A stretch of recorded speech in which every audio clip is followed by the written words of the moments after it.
Joining us now from Houma, Louisiana, is the CEO of BP, Tony Hayward. Good afternoon. As the head of BP North America, I'd like to provide you all with the most recent update.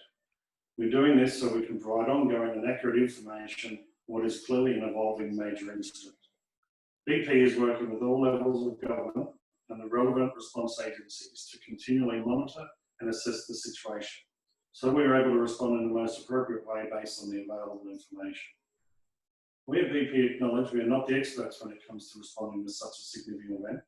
That is why we are working in partnership with the relevant agencies to achieve the best safety and environmental outcomes.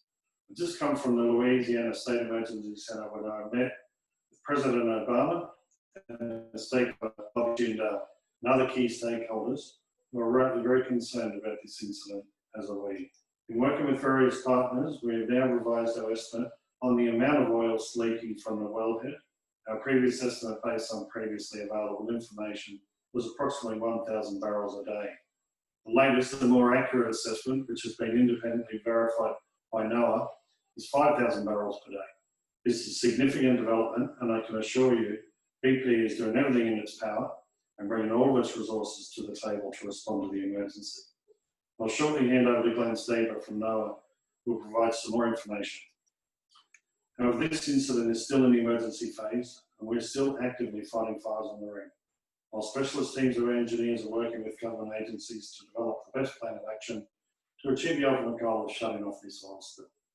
I'll hand over to Glenn to provide more detailed information. When he's finished, we'll be able to take questions. Good afternoon, and thanks, Tony.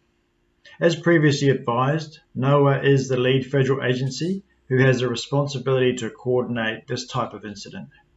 We are working with our federal and state counterparts, including the United States Coast Guard, the Environmental Protection Agency, the EPA, Federal Emergency Management Agency, and the Army Corps of Engineers. As part of the response, we have had the opportunity now to undertake deepwater surveys using submersible vehicle technology to inspect the wellhead and also the nearby seabed. These surveys are the first to be undertaken, and were only conducted once we were satisfied that we had managed the risk and safety concerns of the responding crews. Now we have commenced underwater operations. We have two objectives. The first objective is to attempt to activate the blowout preventer utilizing the remote technology.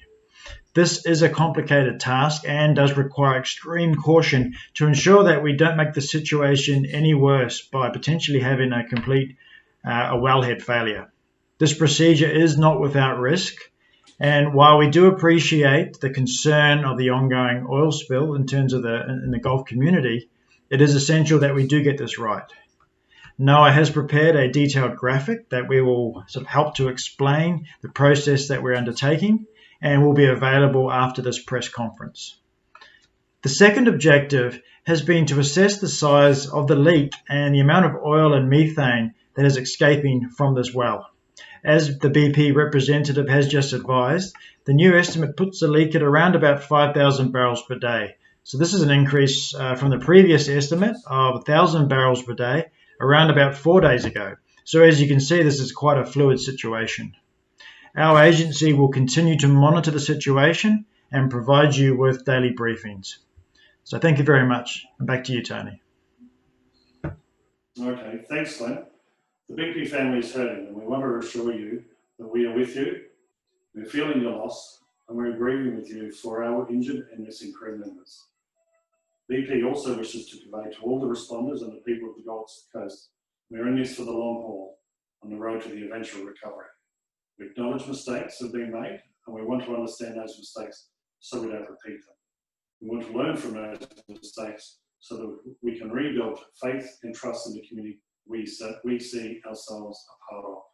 I'll now take your questions.